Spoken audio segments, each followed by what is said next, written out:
Good news मिळाली आहे आत्ताच छान अशी.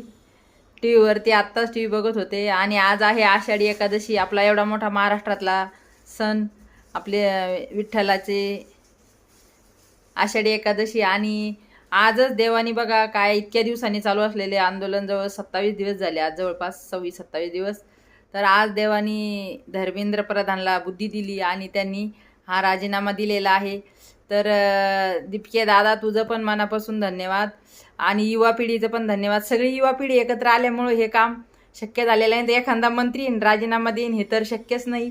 तर सगळ्या युवा पिढीचं पण मनापासून धन्यवाद. आणि आता जे मुलं परीक्षा देतात, आता कोणतेच पेपर फुटू शकत नाही. नीटच काय, इंजिनिअरिंग असो, इतर कोणता पण पेपर असो, MPC UPC, कोणताच पेपर फुटायची कोण हिंमत. कारण कालच 26 जे अधिकारी आहेत त्यांचा पण राजीनामा सरकारने घेतलेला आहे. तर थँक्यू. अशामुळे काय होईल का, आपली जी सिस्टीम आहे ती एकदम कडक होईल आणि असे गोष्टी पुढे घडणार नाही.